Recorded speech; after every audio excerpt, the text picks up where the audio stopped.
말씀인데요. 다 같이 자리에서 일어나셔서 한 절씩 교독하도록 하겠습니다. 여호수아서 20장 1절에서 9절 제가 먼저 읽겠습니다. 여호와께서 여호수아에게 말씀하여 이르시되 이스라엘 자손에게 말하여 이르기를 내가 모세를 통하여 너에게 말한 도피성들을 너희를 위해 정하여 부지 중에 실수로 사람을 죽인 자를 그리로 도망하게 하라. 이는 너희를 위해 피해 보복자를 피할 곳이니라.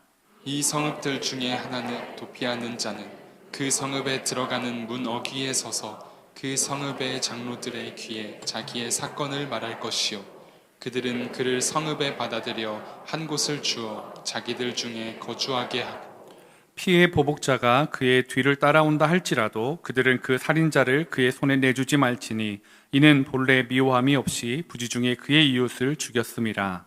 그 살인자는 회중 앞에 서서 재판을 받기까지 또는 그 당시 대제사장이 죽기까지 그 성읍에 거주하다가 그 후에 그 살인자는 그 성읍 곧 자기가 도망하여 나온 자기 성읍 자기 집으로 돌아갈지니라 하라 하시니라. 이에 그들이 납달리의 산지 갈릴리 게데스와 에브라임 산지의 세겜과 유다 산지의 기럇 아르바 곧 헤브론과 여리고 동쪽 요단 저쪽 르우벤 지파 중에서 평지 광야의 베셀과 갓 지파 중에서 길르앗 라못과 므낫세 지파 중에서 바산을 골란을 구별하였으니 함께 읽겠습니다. 이는 곧 이스라엘 모든 자손과 그들 중에 거류하는 거류민을 위하여 선정된 성읍들로서 누구든지 부지 중에 살인한 자가 그리로 도망하여 그가 회중 앞에 설 때까지 피해 보복자의 손에 죽지 아니하게 하기 위함이라. 아멘. 자리에 앉아주시기 바랍니다. 여호수아서를 이렇게 지금 저희가 계속 살펴보고 있는데요. 이제 여호수아를 맨 마지막으로 19장까지 해가지고 모든 지파의 땅 분배가 마무리가 되었습니다. 여호수아가 맨 마지막에 자신의 땅을 받는 것이 저에게는 참 인상적이었던 것 같습니다.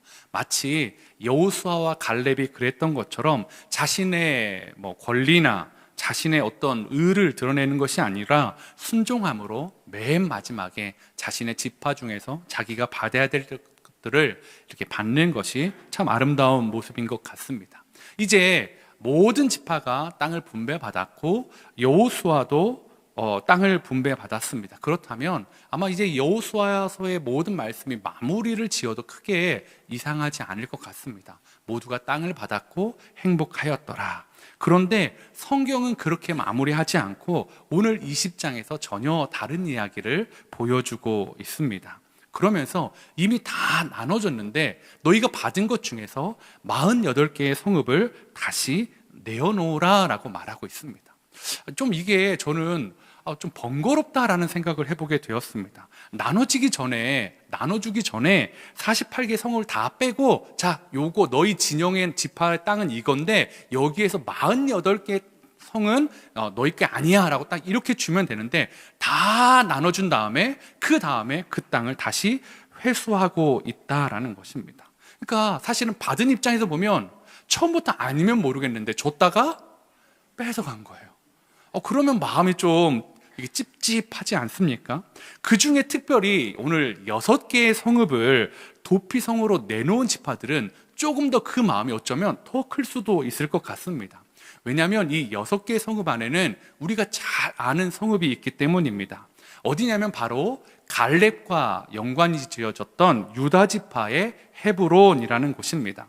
여러분, 헤브론이 어떤 곳입니까? 갈렙이 무려 45년 동안 마음에 품었던 땅입니다. 이 산지를 내게 주십시오라고 그렇게 고백하며 하나님 앞에 내 비전이오니 이 땅을 주십시오라고 말씀을 드렸었고 그 땅이 쉽지 않았음에도 불구하고 자신의 딸을 전리품으로 내놓으면서까지 이 성을 점령하는 자에게 내 딸을 주겠다라고 말씀을 하면서 그 높은 산과 그 거인들이 있는 그 큰 성이 있는 헤브론을 그렇게 수많은 피를 흘려가며 자신의 딸을 어떻게 보면 희생시켜가며 얻은 곳이 헤브론 아니겠습니까? 그런데 그 땅이 갈렙과 유다 지파의 땅이 아니라 레위인의 땅이 될 것이다 라는 거죠.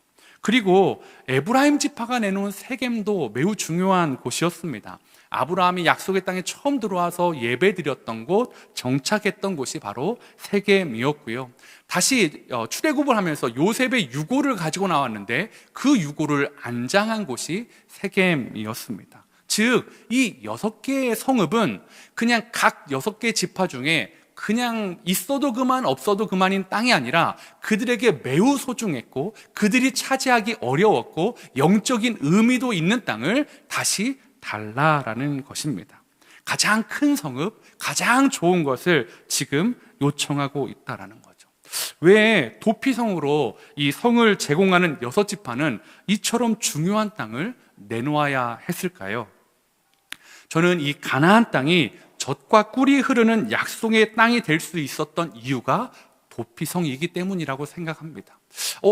도피성? 가나안 땅이 젖과 꿀이 흐르는 땅이라는 게 도피성하고 연관이 있다고 한번 생각해 보십시오. 자, 풍요로움을 보면 가나안 땅이 더 좋은 땅입니까? 아니면 그들이 이전에 나왔던 이집트 땅이 더 좋은 땅입니까? 이집트가 훨씬 더 풍요롭고 좋은 땅입니다. 그러므로 이집트 땅이 훨씬 더 가나안 땅보다 젖과 꿀이 목축을 하기에도 식물을 키우기에도 훨씬 더 풍요로운 젖과 꿀이 흐르는 땅이라고 부를 수가 있다라는 거죠. 즉 이스라엘은 정말 좋은 젖과 꿀이 흐르는 땅에서 덜 좋은 젖과 꿀이 흐르는 땅으로 이사한 것일까요? 여러분에게 만약에 이렇게 한번 예화를 드려보면 어떨까요? 여러분이 30평대 집에서 살고 있으셨어요. 그런데 어느 날 18평 집으로 이사를 하라는 거예요. 그래서 옮기셨어요. 여러분은 어떠실 것 같으세요? 30평대 집에 살다가 18평대 집으로 옮겼어요. 여러분은 막 너무 대골 같아요. 행복해요. 막 이러실까요? 아니요. 엄마, 내 방은 나도 답답하다. 뭐 이러면서 난리가 날 겁니다. 너무 리얼했나요? 저희 집은 그러진 않습니다. 예, 아마 넓은 곳에서 있다가 좁은 집으로 가면 그 좁은 집이 나빠서가 아니라 이전에 보았던 것 때문에, 이전에 경험했던 것 때문에 지금 가지고 있는 게 나빠 보일 수 있다는 거죠. 그래서 어쩌면 이스라엘 사람들은 이전에 살았던 이집트로 그렇게 돌아가고 싶었던 이유가 그 이유일 수도 있을 것 같습니다. 이스라엘도 그러해야만 합니다. 그런데 이집트 땅을 나온 이스라엘 백성에게 가나안 땅을 보여주면서 젖과 꿀이 흐르는 땅이다라고 말씀하신 이유는 그 땅에 젖과 꿀이 이집트 땅보다 훨씬 더 많이 흘러서가 아니라 가나안 땅에는 목축과 농경에 흐르는 젖과 꿀 말고 훨씬 더 이집트 땅보다 더 깊이 더 많이 흐르는 것이 있는데 그것이 바로 하나님의 은혜가 흐르는 땅이었다라는 것입니다. 신명기 11장 9절에서 12절 말씀을 보면 이 말씀을 좀 잘 이해할 수 있을 것 같습니다. 9절에서 12절이니까요. 저와 여러분이 한 절씩 교독하도록 하겠습니다. 또 여호와께서 너희의 조상들에게 맹세하여 그들과 그들의 후손에게 주리라고 하신 땅 곧 젖과 꿀이 흐르는 땅에서 너희의 날이 장구하리라.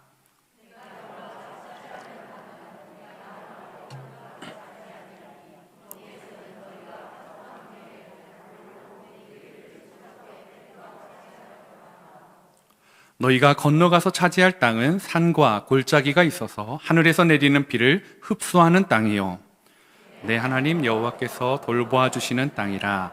연초부터 연말까지 내 하나님 여호와의 눈이 항상 그 위에 있느니라. 아멘. 여러분, 어떤 땅이 더 좋은 땅입니까? 이집트 땅이 더 좋죠. 훨씬 더 물이 풍부하고요, 풍요롭고요, 안정돼 있고요, 대비할 수 있습니다. 물이 풍요롭다 보니까 발로 물을 댈 수 있는 땅, 발을 이용해서 고여있는 물을, 나일강의 물을 다시 퍼서 자신의 밭, 농경지에 댈 수 있는 땅이 이집트의 땅이었습니다. 즉 사람이 필요에 따라 자신의 노력에 따라 살아갈 수 있는 땅이 이집트였다라는 거죠. 그런데 가나안 땅은 뭐라고 말을 하고 있냐면 비를 흡수하는 땅이다. 여러분, 이렇게 하면 되게 은혜롭다라고 생각하실 수 있는데 흡수한다라는 것은 물을 담아놓지 못한다라는 것입니다. 비가 내리면 그 물이 고여야 나중에 비가 내린 이후에도 그 물을 가지고 농사를 한다든지 가축을 먹인다든지 이렇게 할 수 있는데 다 흡수해서 없어지는 겁니다. 그러면 정작 또 물이 필요할 때 어떻게 될까요? 하늘을 바라봐야 되는 거죠. 그래서 그 땅은 사실은 좋은 땅은 아니었습니다. 그런데 그 다음에 주시는 메시지가 은혜입니다. 가나안 땅은 연초부터 연말까지 늘 하나님이 눈이 보고 계시는 땅. 그래서 필요할 때마다 이른 비와 늦은 비를 통해 필요한 때마다 하나님이 은혜를 공급해 주신 걸 믿고 살아가는 땅. 그래서 가나안 땅은 어떤 땅이라고요? 은혜의 땅, 젖과 꿀이 흐르는 땅이다라는 것입니다. 도피성은 이처럼 하나님의 은혜가 흐르는 땅에서 어떠한 일이 일어나야 하는지를 보여주는 상징과 같습니다. 도피성은 바로 용서의 상징이기 때문입니다. 여호수아서 20장 3절에 보면 이렇게 말하고 있습니다. 부지 중에 실수로 사람을 죽인 자를 그리로 도망하게 하라. 이는 너희를 위해 피의 보복자를 피할 곳이니라. 이 도피성은요, 고의로 사람을 죽인 사람은 살 수가 있는 곳이 아니었습니다. 고의로 사람을 죽이고 이 도피성에 피하면 피의 보복자가 와서 네가 우리 형제를 죽였잖아, 이 사람을 내게 주십시오 하면 그 마을 장로나 사람들이 내어줄 수밖에 없는 곳이었습니다. 다만 의도치 않게 부시불식간에 과실치사로 마음에 미워하는 마음이 없이 우연히 어떤 사람을 죽게 되었을 때 그 실수로 죽인 사람의 생명을 보호하기 위해 생긴 곳이 도피성이었다라는 거죠. 즉 도피성은 하나님의 공의, 고의로 죽인 사람은 심판받는다. 하나님의 사랑, 실수로 죽인 사람은 살 수 있도록 장치를 마련해 주신 하나님의 공의와 하나님의 사랑이 마주친 곳이 바로 도피성이었습니다. 그래서 하나님은 이러한 실수로 사람을 죽인 사람들이 자신의 생명을 유지할 수 있도록, 보호받을 수 있도록 가나안 땅, 이스라엘 땅 전역에 총 48개의 성 중에서 6개를 도피성으로 지정한 것입니다. 그래서 요단강을 기준으로 요단강 동편의 3개, 요단강 서편의 3개를 마련하였고, 이 기준이 아까 큰 성, 좋은 성이기도 하지만 보니까요, 가나안 땅 각 지역에서 이 도피성을 다 닿는 거리가 하루 안쪽으로 될 수 있도록 보통 한 30마일, 킬로미터로 하면 한 50km 정도 이내에 이 도피성이 이스라엘 전역에서 다 갈 수 있는 곳으로 되어져 있었습니다. 즉 그 말은 내가 부지불식간에 죄를 짓고 어쨌든 도피하기 시작했을 때 하루 안에는 도피성에 들어갈 수 있는 거리에 이 도피성을 세워주셨다라는 거죠. 그래야 이 피해 보복자로부터 살아날 확률이 훨씬 높은 것 아니겠습니까? 그리고 민수기에서 보면 단순히 그렇게 거리만 그럴 뿐만 아니라 이스라엘 사람들, 남자들은 1년에 한 번 이 도피성에 가는 길을 다 나와서 정리를 하여야 했습니다. 유대의 전승에 보니까 이 도피성에 가는 길은 한 14m 이상이 되었다라고 합니다. 그러니까 굉장히 넓은 길을 매년 나와서 정비해야 된다는 거죠. 왜요? 도피성에 오다가 길이 험하여져서, 길이 망가져서 혹여라도 부지불식간에 실수로 사람을 죽인 자가 죽임을 당하지 않도록 늘 그 길을 정비하게 하셨습니다. 그럴 뿐만 아니라 그 도피성을 향하는 이정표, 표지판을 곳곳에 세워서서 처음 초행길을 가는 사람도 그 도피성을 찾아갈 수 있도록 하나님이 그렇게 명령하셨다라는 것입니다. 즉 도피성은 부지불식간에 살인한 사람이 유일하게 죽음을 피할 수 있는 성, 그것이 도피성이었습니다. 도피성은 그야말로 누구나 실수하면 그런 실수할 수 있는 이 인간의 연약함을 배려해서 그 살 수 있는 길을 열어주신 하나님의 은혜, 그것이 바로 도피성이었다라는 것입니다. 저와 여러분 역시도 실수할 수 있는 사람들 아닙니까? 부지불식간에 실수로 그런 잘못을 저지를 수 있을 때 사람은 그럴 수 있기 때문에 그런 사람들이 용서받을 수 있도록 길을 열어주셨다라는 거죠. 도피성을 만난 사람들은 이제 두려워하지 않아도 됩니다. 피해 보복자들 간에 벌벌 떨지 않아도 됩니다. 그러면서 그 두려움에 쫓김에서 벗어날 수 있게 된다라는 것입니다. 그렇다면 저와 여러분에게는 도피성이 필요한가요, 여러분? 여러분도 지난주에 많이 죽이셨나요? 아니신가요? 저는 저와 여러분에게 도피성이 필요하다고 말씀드리고 싶습니다. 왜냐하면 요한일서 아마 3장 15절 이 말씀을 가지고 여러분도 그렇습니다 라고 말씀해 준 걸 믿기 때문입니다. 그 형제를 미워하는 자마다 살인하는 자니 살인하는 자마다 영생이 그 속에 거하지 아니하는 것을 너희가 아는 바라. 누가 살인하는 자라고요? 미워하는 자. 지난주에 몇 건 하셨습니까, 여러분? 요한은 형제를 미워하는 자마다 살인하는 자다라고 말하고 있습니다. 즉, 우리 중에 신약 성경에서 말하는 살인자라는 타이틀을 벗을 수 있는 사람은 아무도 없다라는 것입니다. 아마 이곳에 한 번도 나는 태어나서 누군가를 미워해 본 적이 없습니다 하시는 분들은 거짓말장이실 겁니다. 아니면 지난주에 나는 진짜 지난주는 너무 눈꽃 뜰 데 없이 바빠가지고 미워할 새도 없었어요 하는 분들은 참 은혜이신 분들이시고요. 그런데 여러분, 한 번도 미워하지 않는 사람 없습니다. 그러므로 우리에게 도피성은 필요할까요? 안 필요할까요? 필요하다라는 것입니다. 그런데 한국에는 도피성이 있습니까? 없습니까? 하루길 안에 갈 수 있는 도피성이 있나요? 없습니다. 그러면 어떻게 될까요? 그래서 바로 우리의 죄를 씻고 우리의 죄를 용서해 주시고 하나님의 사랑과 하나님의 공의가 마주친 곳이 신약에도 있습니다. 그것이 어디입니까? 예수 그리스도의 십자가입니다. 즉 예수님의 십자가가 오늘날 여러분과 저에게 도피성이 되었다라는 것입니다. 그러면 여러분 예수님을 만나셨나요?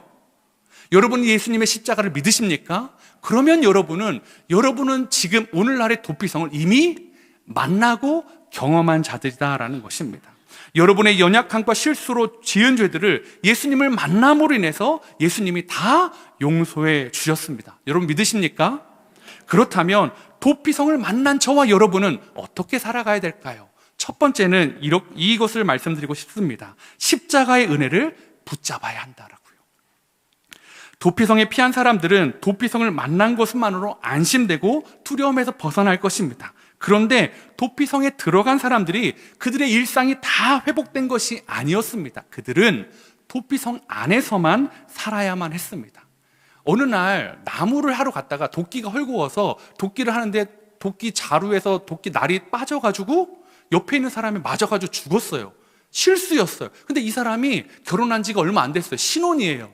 근데 막 눈물을 머금고 살고자 나는 죽을 수 없어, 내 아내를 두고 죽을 수 없어 해가지고 막 하룻길을 달려가지고 도피성에 들어갔어요. 그런데 지금처럼 핸드폰이 있습니까? 공중전화가 있습니까? 공중전화 너무 오래됐네요. 죄송합니다. 연락하는 방법이 뭐가 있습니까?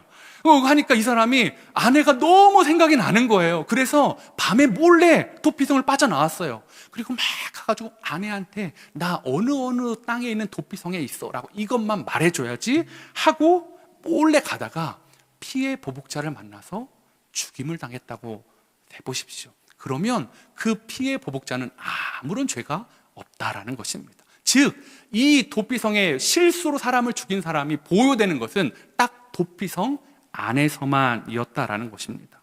그러면 이 도피성에 들어간 사람, 이 6개의 도피성에 있는 사람들 기도를 할 것이 않겠습니까? 어떤 기도를 할까요, 여러분? 내가 죽인 사람을, 가족을 위로해 주십시오. 이런 것도 있을 수 있고, 아니면 빨리 가족을 만나게 해 주십시오. 이런 기도 제목도 있을 겁니다. 그런데 이들이 도피성에서 나갈 수 있는 유일한 방법, 대제사장이 죽으면 나팔이 불리고 6개의 도피성의 문이 쫙 열리면서 모든 부지불식 중에 과실치사로 죽였던 사람들이 집으로 돌아갑니다. 자, 그러면 6개의 도피성에 살았던 사고로 실수로 사람을 죽였던 사람의 공통적인 기도 제목은 뭘까요, 여러분? 맞습니다. 대제사장이 하루속히 죽게 해주세요. 빨리 죽게 해주세요. 저는 신혼이에요. 하나님 아시잖아요. 제 아이가 보고 싶어요. 아이가 지금 회당에 가야 되고 그러면 여러분 어떠세요? 나의 행복과 나의 용서를 위해서 멀쩡한 대제사장이 죽기를 기도한다. 여러분 어떠세요? 이 기도 제목은 좀 어떻게 마음에 와 닿으세요? 불편하지 않으신가요? 많이 불편해 보입니다. 그런데 하나님은 그것을 불편함이 아니라 은혜다라고 말하고 계십니다. 왜냐하면 도피성에 죄를 짓고 들어간 사람들이 가족의 품으로 돌아갈 길은 오직 대제사장이 죽을 때만 가능하였기 때문입니다. 그렇다면 우리의 대제사장, 바로 예수님이 죽으심으로 저와 여러분에게도 자유를 주셨다라는 것입니다. 여러분은 그 은혜를 달마다 누리고 계세요? 예수님이 우리를 위해 죽으시고 부활하시고 나의 도피성 되어주셨던, 피난처가 되어주셨던 그 예수님으로 인해서 여러분 세상 가운데 위험할 때마다 그 도피성으로 들어가고 있으십니까? 거기서 안전하고 거기서 평안하고 거기서 힘을 얻고 있으세요? 대답이 없으실 줄 알았습니다. 일부 때도 그러셨어요. 당황하지 않습니다. 그런데 여러분, 저는 오늘날 우리가 그 은혜를 누리는 분들도 있지만 자꾸 그 은혜가 아니라 무언가를 더 하려고 하는, 도피성에서 뭔가 치성을 드리고 도피성에서 뭔가 열심히 해야 내가 가족에게 돌아갈 수 있다라고 마치 생각하는 분들이 있는 것 같습니다. 그리고 또 어쩌면 내가 그 두려움 가운데 나 자신을 용서하지 못하고, 실수로라도 죽인 걸 용서하지 못하고 자신을 올가매고 있는 분도 있는 것 같습니다. 저는 참 이 도피성 안에서 살아간 분들이 참 이 마음 가운데 어려움이 있다는 걸 충분히 알 수 있습니다. 왜냐하면 저나 여러분이 그런 시간들이 다 있었기 때문입니다. 제가 한 3년 전에 코로나가 한창일 때 아내가 자전거 도로에서 자전거를 타고 가는데 맞은편에서 한 초등학교 아이가 열심히 자전거를 타고 오다가 서로 부딪힌 사고가 있었습니다.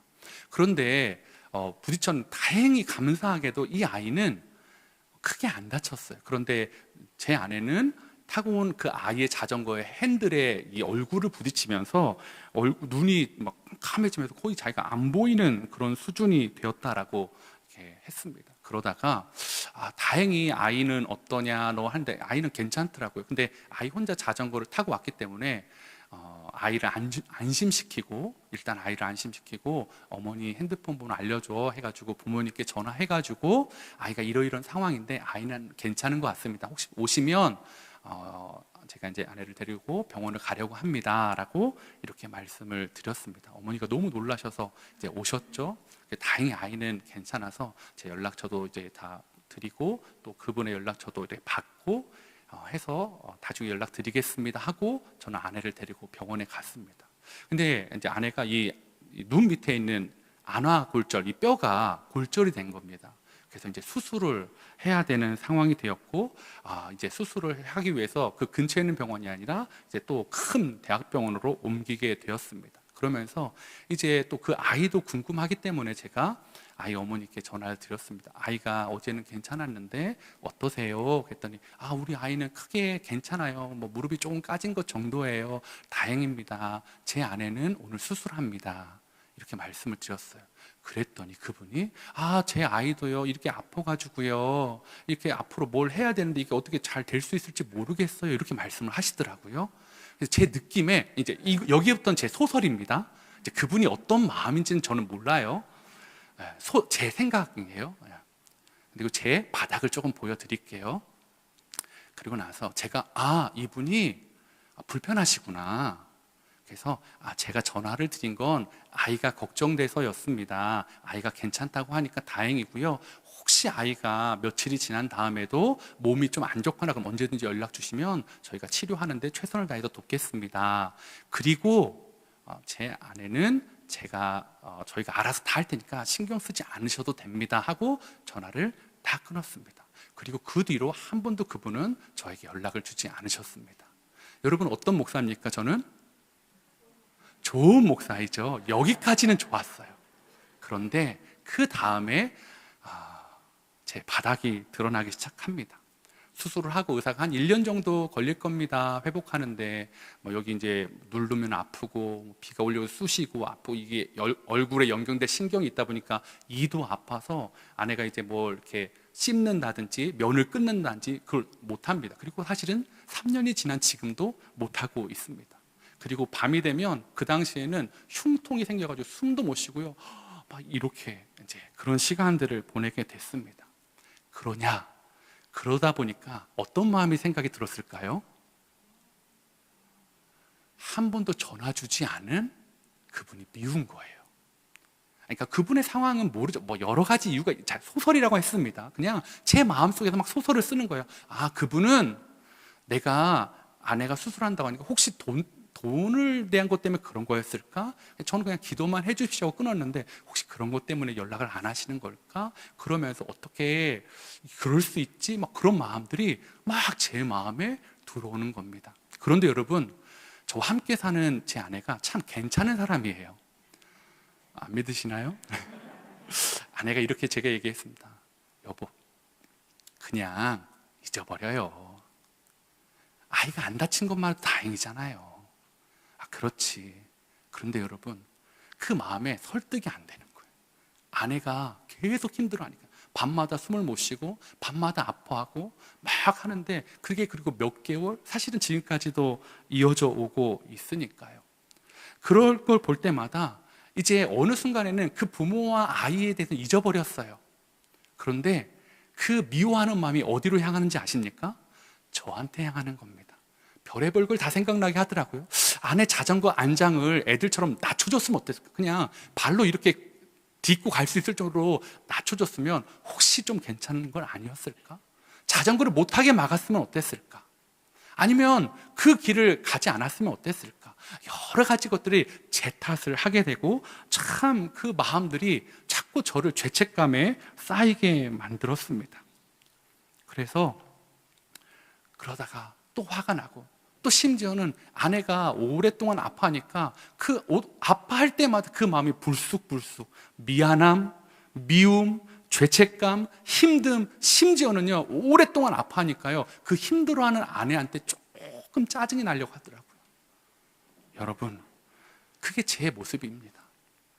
이 앞에서 하나님의 사랑을 이야기하고 하나님은 이런 분이시다 하는 제 안에 마음의 그릇이 요만합니다.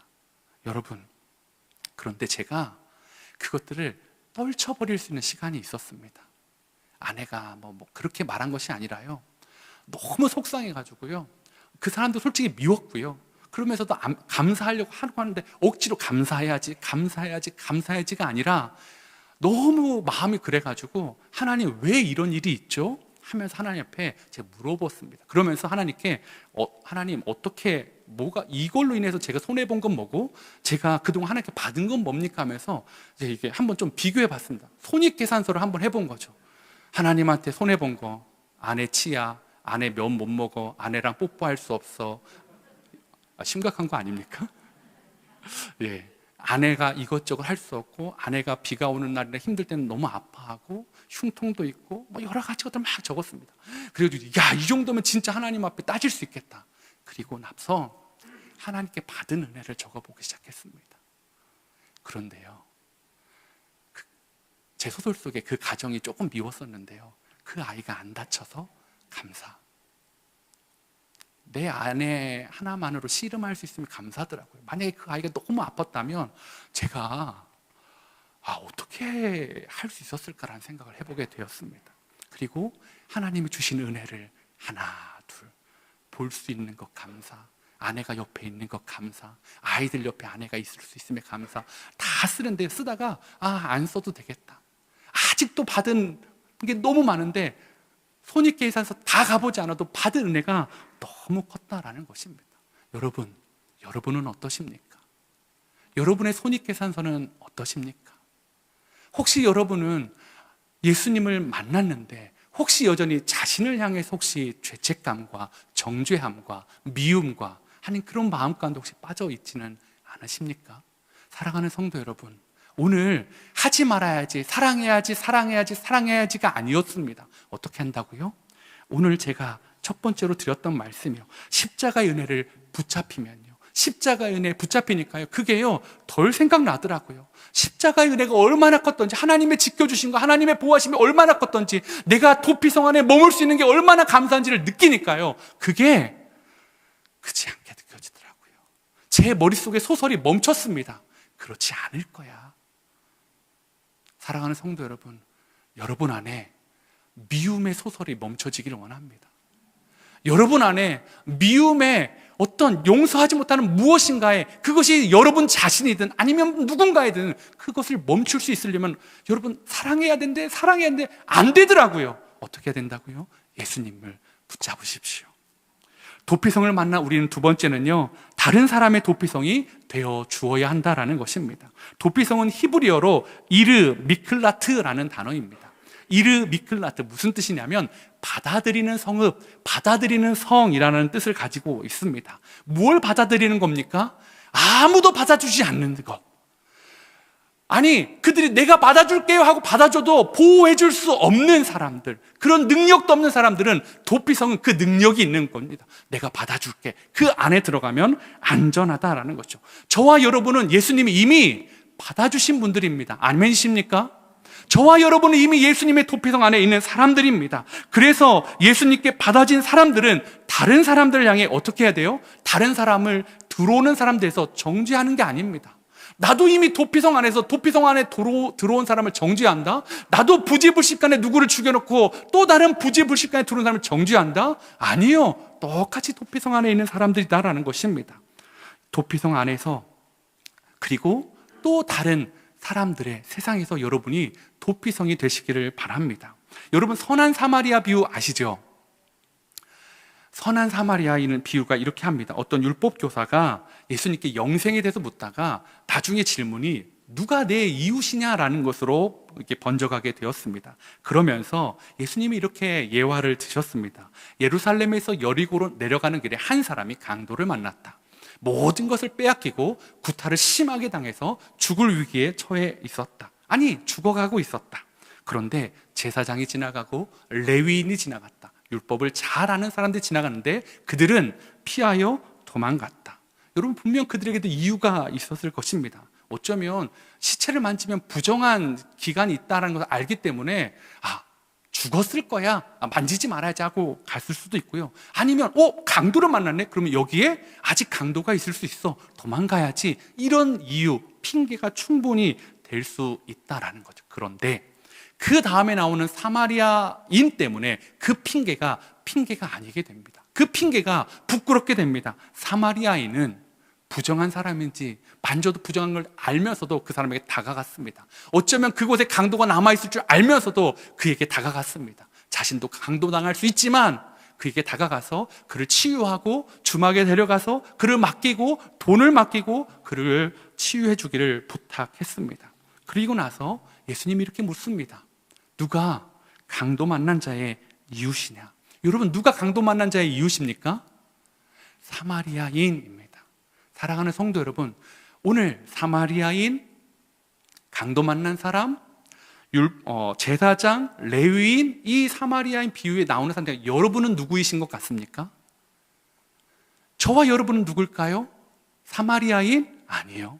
강도 만난 자입니다. 먼저 강도 만난 자입니다. 그런데 누가 저희를 고쳐주셨습니까? 예수님이요. 그러면 예수님이 이렇게 말씀하십니다. 뭐라고요? 누가복음 10장 37절에 이르되 자비를 베푼 자이니다. 예수께서 이르시되 가서 너도 이와 같이 하라. 사랑하는 성도 여러분, 여러분이 도피성의 은혜를 누렸습니까? 여러분이 도피성 안에 머무셨습니까? 도피성 안에서 예수님의 십자가를 붙들고 살아가고 계십니까? 너도 이와 같이 하라. 사랑하는 성도 여러분, 함께 그린 교회가 도피성이 되기를 원합니다. 이 교회에 오는 사람들이 도피성 안에 있는 사람 누굽니까? 다 죄인입니다. 부지불식간에 입으로 살인하고 마음으로 살인하고 다 살인했던 사람들이 모여서 아이고 쟤는 이제 왔네, 쟤는 저렇네. 여러분, 다 도피성 안에 있는 다 죽을 수밖에 없는 사람인데 누가 누구를 정죄합니까? 왜 세상 사람들이 교회를 싫어합니까? 하나님은 사랑이시다 그렇게 대문짝만 이렇게 달아놓고 어떻게 해요? 자기들끼리 사랑하지 않으니까요. 자기들끼리 미워하니까요. 자기들끼리 용납해주지 않으니까요. 사랑하는 성도 여러분, 함께 그린 교회는, 아니 교회는 도피성이어야만 합니다. 비난하지 마십시오. 그냥 우리가 먼저 예수님의 사랑으로 도피성의 은혜를 누렸다면 그 사람도, 내가 예수님을 끌어안았다면 그 사람도 끌어안을 수 있어야 됩니다. 왜요? 그분도 예수님을 끌어안을 사람이고 그분도 예수님이 끌어안아주신 사람이기 때문이다라는 것입니다. 그리고 예수님은 여러분을 세상에 뿌려 놓으셨습니다. 세상에 6개의 도피성만 30마일 거리에 두신 것이 아니라 여러분을 세상에 보내시면서 너희는 세상의 도피성이라, 너희는 세상에 나가서 도피성처럼 살아라 라고 말씀해 주셨다라는 것입니다. 여러분은 세상에서 도피성으로 살아가고 있으십니까? 혹시 저처럼 막 용서가 안 되는 문제가 있으십니까? 혹시 그것이 배우자이고, 혹시 그것이 부모이고, 아니 때로는 자녀이고, 때로는 직장의 누군가이십니까? 사랑하는 성도 여러분, 주님이 이렇게 말씀하십니다. 너는 도피성이어야 해. 왜냐하면 너는 도피성 안에 있고 도피성을 누렸고 내가 그 은혜를 주었기 때문이다 라고 말입니다. 사랑하는 성도 여러분, 한 주간 세상에서, 여러분이 있는 지역에서, 가정에서 여러분은 나는 도피성이야, 하나님이 이곳에 용서하라고, 사랑하라고, 하나님을 보여주라고 보낸 도피성이야. 여러분 결단하십시오. 그리고 어떻게 하라고요? 예수님의 사랑에 푹 잠기십시오. 그러면 내가 이 사람 용서해야지가 아니라 이 사랑이 너무 큰데, 손익계산서가 이렇게 너무 큰데 요거 여러분 넘어갈 수 있습니다. 저는 세세한 여러분들 안에 있는 상처는 잘 모릅니다. 그런데 원론을 말씀드립니다. 사랑하는 성도 여러분, 한 주간 여러분 안에, 여러분의 도피성에 못 들어오게 하고 있는 그 누군가를 여러분의 도피성 안으로 들어오게 하시고 사랑해 주시고 용서하시고 여러분을 통해 그분이 예수님 보기를 축복합니다. 우리 이 시간에 피난처 되시는 주 예수라는 찬양인데요, 여러분, 우리가 피난처가 될 수 있는 이유는 예수님이 우리의 피난처가 되어 주셨기 때문입니다. 영원한 승리의 왕, 우리가 용서할 수 있는 이유는 내가 마음이 넉넉해서가 아닙니다. 담임 목사도, 이 목사도 마음이 밴댕이 송알딱지 많고 미워하고요, 막 상상하고요, 그렇게 했던 사람이 접니다. 그런데 주님의 얼굴을 구할 때 주의 빛 비추시네. 전쟁은 주님께 속했습니다. 용서의 전쟁, 도피성의 전쟁 시작되었습니다. 그런데 주님이 승리하게 하실 줄 믿고 나아가는 저와 성도님 되시길 원합니다. 우리 피난처 되시는 주 예수 찬양하며 나아가도록 하겠습니다.